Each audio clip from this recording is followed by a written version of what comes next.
Hello everybody, welcome back to Max Reviews, and our Harry Potter reviews are going to be coming to a close as we move on to Fantastic Beast whenever the next one comes out. But today we're going to be reviewing Harry Potter and the Deathly Hallows Part 1 and 2.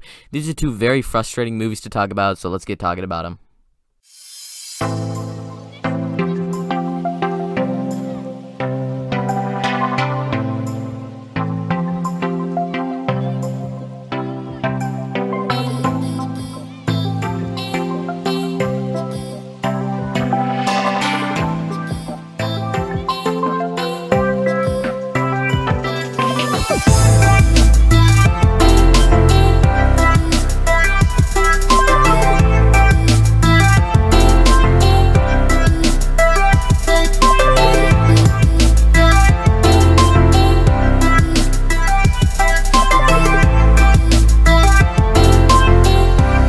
So, with these two movies, I feel like what they were originally thinking was maybe making a three and a half hour long epic movie that just has the end of the entire Harry Potter franchise, and then they were like, hey, how about we do two movies? Hunger Games did that, Twilight Saga did that, and we could make more money. And that's what they did, and I feel like if they made one movie, it would be an epic movie, but there would be a lot of stuff from the first part trimmed down. Like they would cut the first movie into maybe an hour to a half an hour to an hour, and then the second movie would just be an extremely long payoff, and they would just combine them and cut out a whole bunch of the first one and maybe cut out a bit of the second one and put it into three and a half hour movie.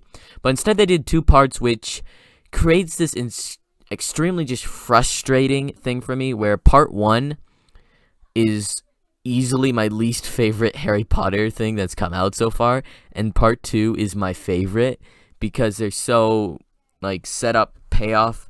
So starting out with part one, just going over the things that I enjoy about it, there's a few things. The first scene, for example, you feel this is the end because you have Hermione erasing her parents' memories of her so that her parents are protected, and you just feel like this is paining her, but she's got to do that. You have the thing where you have this very cool chase scene with Voldemort attacking and all his goons attacking Harry and all the weird Harrys. I enjoy that. It's a solid enough, even though the deaths felt a bit underwhelming for me. And then the final thing that I really enjoyed is just there's the moment where there's music playing, and it's just Ron and Hermione, Harry and Hermione, and they just dance. And it's not romantic, it's just two friends dancing as they've been through so much. They're in the woods and they're just stopping. And it's a bit slower paced, this movie, and it's just not 100% for me. The deaths in this movie, I think, they're underwhelming, because first off, you have Hedwig die, which she's been around since day one with Harry in the Wizarding World, where an owl dies, which the owl, does anybody really care about the owl too much? And then you have Mad-Eye Moody die, which this is not our Mad-Eye Moody from Goblet of Fire. This is the real one, which we've spent under 15 minutes with, and he seems so serious. And then he dies off screen. Like, do you guys even care about this guy? He's played super serious in all the movies that we see him in, the actual Mad-Eye Moody, and then he dies off screen. And then the final death here, Dobby, still, although it's so emotional, you still feel, it feels a bit cheap, just because Dobby was in Chamber of Secrets, and then he didn't show up until this movie.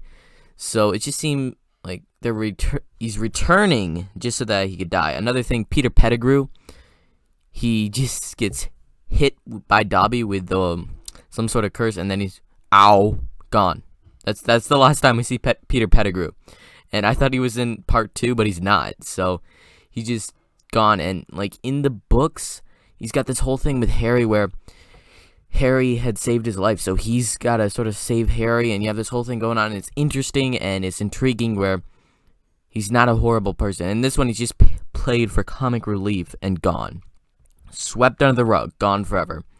And the stuff with the Lovegoods, where the dad is explaining the Deathly Hallows, and it's like, well, is fine. He just they're trying to figure out the Horcruxes in the Deathly Hallows, and they only find like one Horcrux during the entire movie.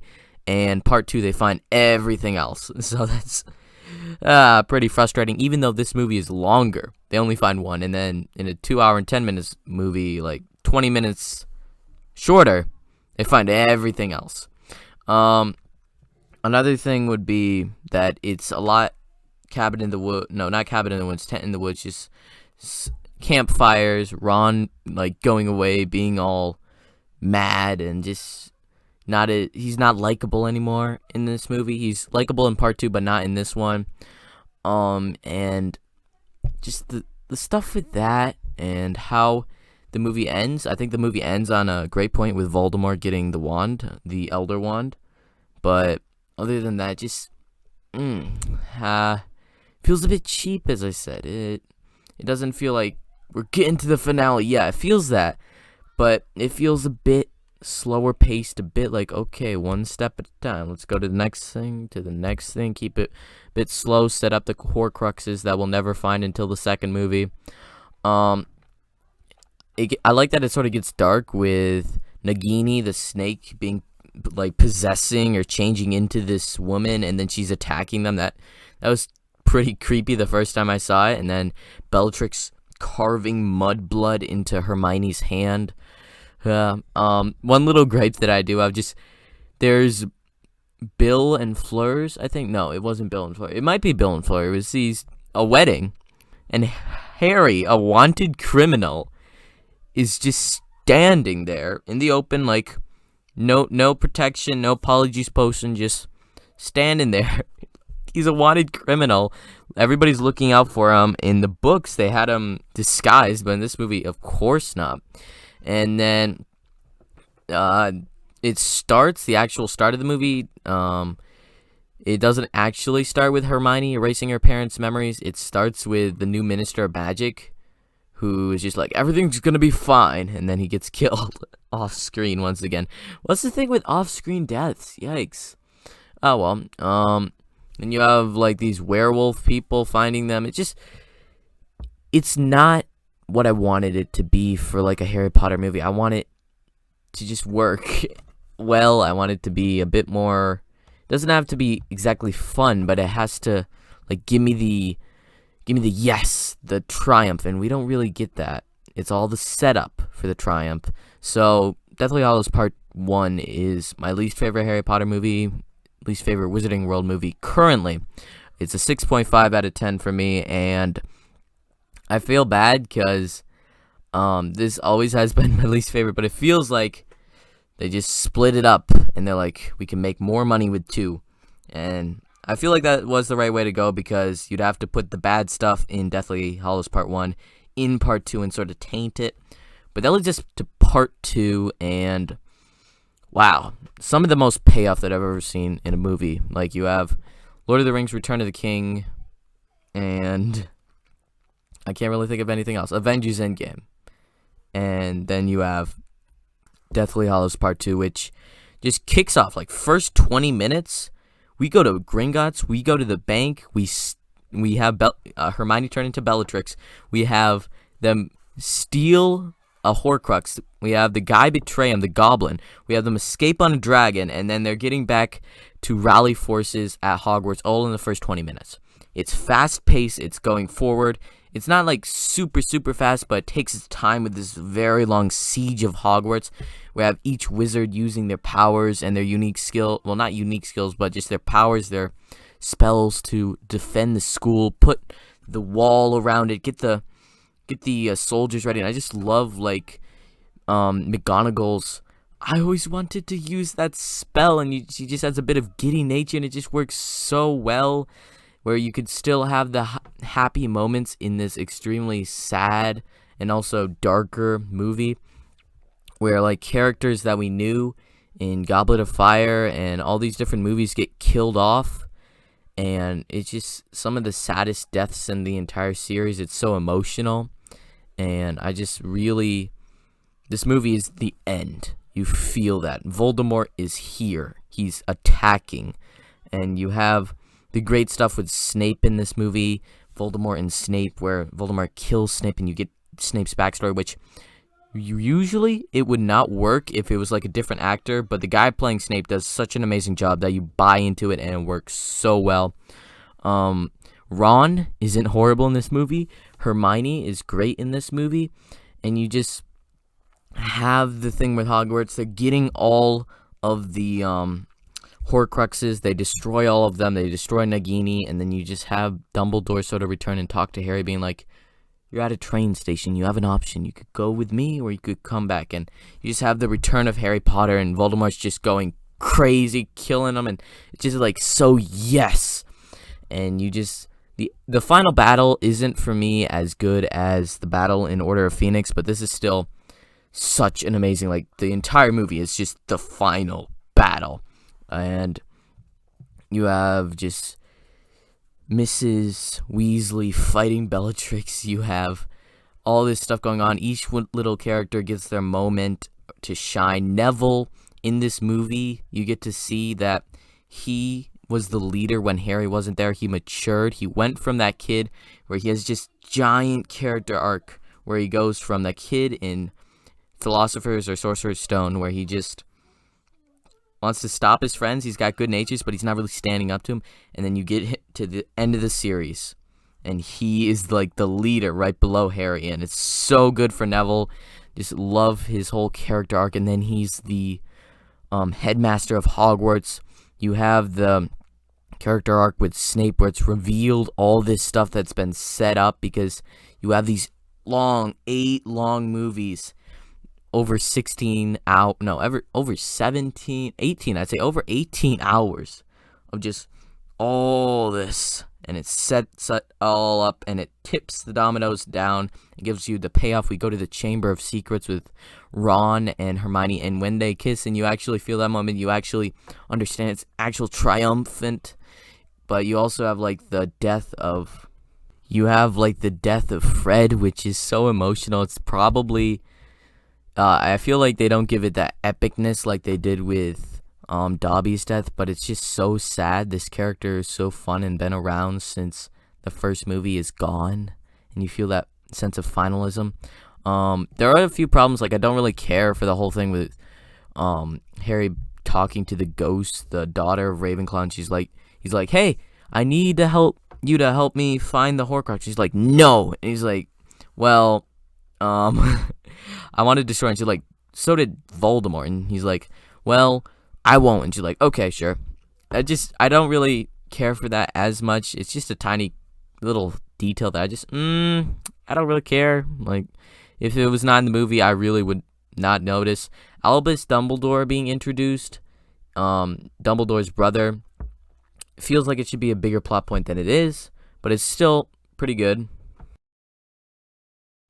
And then just having everybody return to Hogwarts for this one final battle is just so amazing and epic, to just see all our characters that we've gone on our journeys with Harry Potter, and we get to see them all come together and all fight against Voldemort. The Dracos get away, and then you just have everybody there. Hagrid, you have all the old teachers, you have new teachers, everybody. Horgus Slughorn, even though I don't even know if he has a line in the movie. McGonagall,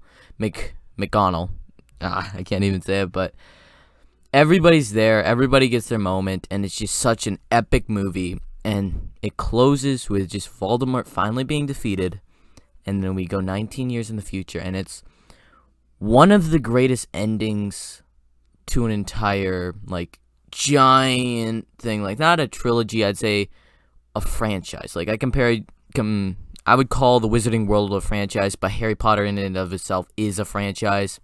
And it just ends with that shot of everybody, our 3 main people, saying goodbye, and it's just so perfect. Perfect ending, where you have Neville as the headmaster. You have the little look between Draco and Harry, where they're like sort of respect, but also like Draco probably should have gone a bit worse than he did, but he was scarred with having his friends die.